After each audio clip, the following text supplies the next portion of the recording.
Paano ka magsisikap kung ang lagi mong kasama ay mga taong tamad? Paano ka magiging good vibes lagi kung nega ang mga taong nakakasalumuha mo? Paano ka lalapit sa Diyos kung ang mga kasama mong tao ay malayo sa Diyos? You see, people matter because they influence our character. Brothers and sisters, I believe, bago pa tayo nilikhain ng Diyos, alam na niya ang kanyang magandang plano para sa atin. At hindi pa man, He had already lined up right people na makaka-impluwensya sa atin ng mabuti at maganda upang maabot natin ang kanyang pangarap para sa atin.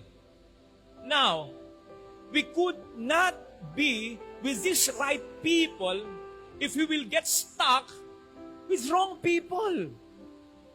Kaya hanggang maaga, kumawala ka sa mga toxic na taong yan, sa mga taong ang layunin ay pababain ka lang, sa mga taong hindi nakatutulong sa iyo, sa kabutihan, kumawala ka hanggang maaga, as in now na. Kasi marami tayong panahon na nakakasaya. Ngayon kung hindi po pwedeng abruptly or madalian, unti-unti. Halimbawa, kung wala kang choice, kundi magtrabaho sa lugar na ito, sa pamilyang ito, sa mga set of people na ito, limit mo yung panahon mo sa kanila. Kausapin mo lang kung kinakailangan talaga. Now, kung hindi ka talaga po pwedeng kumawalan sapagkat ang tinutukoy nating toxic na tao ay miyembro ng iyong pamilya, ay problema talaga. Ay hindi. Kung ganyan, pagsumikapan mong maging parang bangka na lang. Bangka. Bakit ang bangka? Ang bangka ay naglalayag sa ibabaw ng tubig. Naglalayag sa ibabaw ng tubig na hindi niya pinahihintulutan na pumasok sa kanyang loob ang tubig sapagkat siya ay malulunod. In other words, strive not to be so much affected by these people.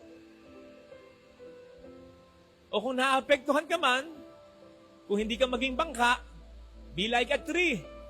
Ang puno, alam natin, nag-a-accept ng carbon dioxide na po pwede natin sabing poison. Pero in the process, it transforms such poison to oxygen. Yun ay mas nakatutulong sa kanya at kapag iniimit niya palabas, binibreathe out niya, mas nakatutulong din sa iba. Kapag gano'n ang nangyari, then, kahit yung mga pagkakataon at sitwasyon at tao na pinapadala sa atin ng demonyo upang sirain tayo, sa awa ng Diyos, ay po pwede pa sa ating makatulong upang mas maging fulfilled tayo pagdating ng panahon. Mas nagiging sweet kasi ang accomplishment o ang fulfillment if along the way, we will encounter situations, problems, especially people who will challenge us. And then in the end, we will rise above them. Mas nagiging sweet ang accomplishment at ang fulfillment. Sabi nga po ng finals MVP at ng go-to guy ng Milwaukee Bucks, ang player na si Giannis. Ang sabi niya, ay parang ganito, pwede naman siyang mag-champion ng madali eh. Yung bang sasanib na lamang siya sa isang super team na may mga star players, katulad nila LeBron James, katulad ng Kevin Durant, pwede naman siyang sumali dun eh. Pero, nandun siya sa team na walang superstar, walang star player. Mahirap yon, but he chose it. They chose the hard way, and they did it. And so it was sweet. It was a sweet accomplishment and fulfillment. Kasi along the way, they really encountered hardships. Ito po sana mga kapatid ang isa sa mga biyayang hilingin natin sa banal na pagdiriwang na ito.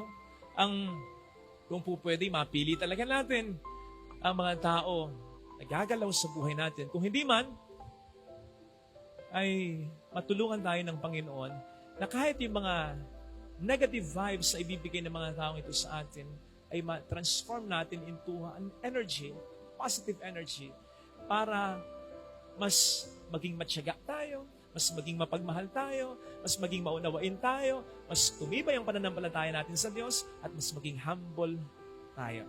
Ito sana ang hiling nating biyaya sa banal na pagdiriwang na ito.